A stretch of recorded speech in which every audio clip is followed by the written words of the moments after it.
இந்த கிருபை வரம் அப்படின்னா, அதாவது இது கிரீக் என்ன சொல்லுது, மூல மொழியில கிரீக் என்ன சொல்லுது அப்படிங்கறதெல்லாம் தனியா அவங்களுக்கு எடுத்து அதை பிரசங்கிக்கும் போச்சுதான் அதோடைய கிருபை வரங்கிறதெல்லாம் அது ஃப்ரீ கிஃப்ட். ஆவிக்குரிய வரங்கிறது அது ஸ்பிரிச்சுவல் கிஃப்ட். ஆவிக்குரிய அதிகாரங்கிறது அது ஸ்பிரிச்சுவல் அத்தாரிட்டி. இது எல்லாமே பரலோகத்திலிருந்து கொடுக்கப்படுகிறது. இந்த கிருபை வரம் அப்படிங்கறத ரோமர் 5வது அதிகாரத்துக்குள்ள நம்ம என்ன செய்யறோம், அந்த கிருபை வரத்தை குறித்து நம்ம என்ன செய்கிறோம், 15வது வசனத்துல இருந்து 20வது வசனம் வரைக்கும் நம்ம வாசித்து பார்ப்போம். அப்படின்னா, அதாவது மீறுதலின் பலன் இருக்கு பாத்தீங்களா, ஆமா, அது கிருபை வரத்தின் பலனுக்கு ஒப்பானதல்ல. அப்ப தேவ பிள்ளைய இன்னைக்கு என்ன அப்படின்னா, நம்ம தேவனோடு வாழ்ந்தா தேவன் நம்மோடு கூட பேசுவாங்க. நம்மளை கொண்டு நம்ம சபையில எச்சரிப்பை கொடுப்போம். அந்த எச்சரிப்பை கேட்டு ஜனங்கள் அவங்க கீழ்ப்படியில அப்படின்னா, தேவ பிள்ளைய சபையில ஆண்டவர் ரொம்ப தெளிவா அடியோனுக்கு தீர்க்க தரிசனமாக, நீங்க நினைக்கிறது இந்த ஆவில நிரம்பி தீர்க்க தரிசனம் உரைக்கிறது அப்படிலாம் கிடையாது. ஆண்டவர் பொதுவாக ஜப வேலையில சும்மா உட்கார்ந்து ஜபித்து கொண்டு இருக்கிற இந்த மாதிரி வேலைகள்லாம் ஆண்டவர் வெளிப்படுத்துகிற காரியத்தை தான் இந்த பகுதியில் உங்களோடு என்ன செய்கிறேன், ஆண்டவர் பிரசங்கிக்க என்னை வைத்துக் கொண்டு இருக்கிறாங்க. ஆவியானவர் எனக்கு இந்த காரியங்களை நிறைவேற்றுவதற்கு.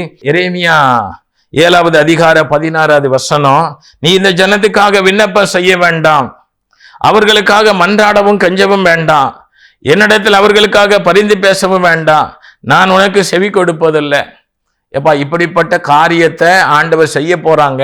நீங்க நல்ல கவனிங்க. நீங்க தேவனுக்கு பிரியமில்லாத வாழ்க்கை வாழ்ந்து எச்சரிப்பின் சத்தத்தை கேட்டு நீங்க மீண்டும் மீண்டும் தேவனுக்கு பிரியமில்லாத வாழ்க்கை, கீழ்ப்படியாத வாழ்க்கை, பாவம், அநித்தியமான வாழ்க்கை, அசுத்தமான வாழ்க்கை வாழ்ந்து நாளைக்கு உங்களுடைய வாழ்க்கையில எதுவும் பிரச்சனை வந்தா நான் போய் நின்னாலும் நான் உனக்கு செவி கொடுக்க மாட்டேன் அப்படின்னு சொல்றாங்க. அதை விட மேல, நீ இந்த ஜனத்துக்காக விண்ணப்பம் செய்ய வேண்டாம், அவர்களுக்காக மன்றாட வேண்டாம், கெஞ்ச வேண்டாம், ஆமா, அவர்களுக்காக என்னிடத்துல பரிந்து பேசவும் வராத அப்படின்னு சொல்றாங்க.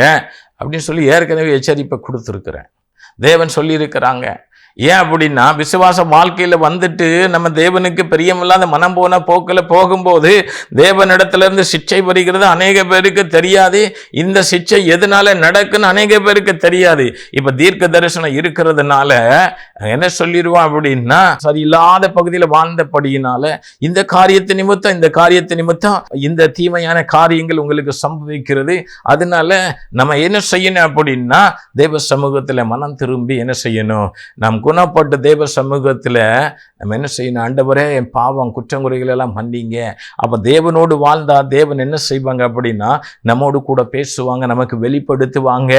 எல்லா தேவ மனுஷர்கிட்டையும் பேசுவாங்க, குறிப்பிட்ட நபர்கிட்ட தான் பேசுவேன் கிடையாது. பரிசுத்தமாய் வாழ தன்னை அர்ப்பணித்து, உலகத்தை வெறுத்து, தூக்கத்தை வெறுத்து, சாப்பாடை வெறுத்து, ஆமா, நம்மளால எவ்வளவு உபவாசிக்க முடியுமோ அவ்வளவு உபவாசம், எவ்வளவு முழங்காலில நிற்க முடியுமோ அவ்வளவு முழங்கால், எவ்வளவு கண் விழித்த ராக்காலங்களிலே ஜபிக்க முடியுமோ அவ்வளவு ராக்காலங்களிலே ஜபம், எவ்வளவு ராக்காலங்களிலே இருந்து அதிகாலை வரைக்கும் ஜபிக்க முடியுமோ அவ்வளவு அதிகாலை ஜபம்.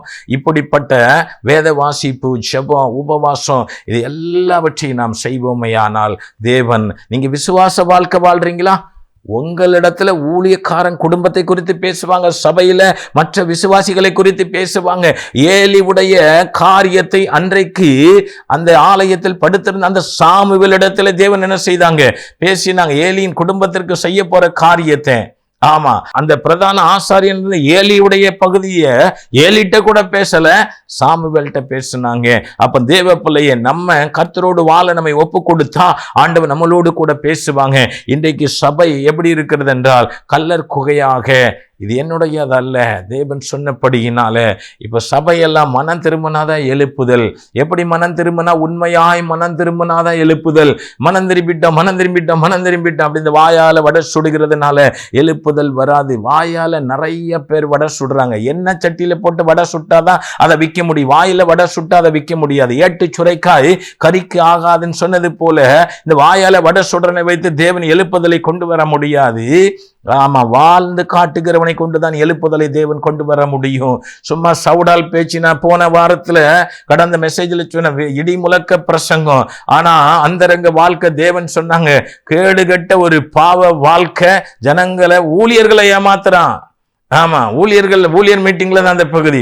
ஊழியரை ஏமாத்தி என்னது காணப்படுகிற. அப்போ தேவன் ஒவ்வொரு பகுதியில அந்தரங்க வாழ்க்கையில காணப்படுகிற எல்லா பாவ அசுத்தங்களை ஆண்டவர் என்ன செய்யறாங்க, நாம் தேவனோடு வாழ்ந்த நிச்சயமாக ஆண்டவர் நம்மோடு கூட வெளிப்படுவாங்க.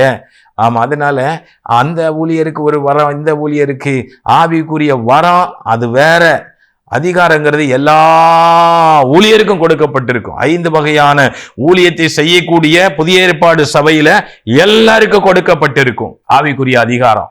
அந்த ஆவிக்குரிய அதிகாரத்தை வைத்துதான் சர்ப்பங்கள் தேள்களையே சத்துருவின் சகல வல்லமையே மேற்கொள்ளுகிற அதிகாரம். இந்த அதிகாரத்தை வைத்துதான் இன்னைக்கு கட்ட விடுவிக்க ஜனங்களை தேவன் இன்றைக்குள்ள திருப்ப அசுத்தாவின் கிரியிலிருந்து விடுவிக்கிற அந்த காரியத்தை செய்வதற்கு ஆண்டவர் அதிகாரம் கொடுத்திருக்கிறாங்க.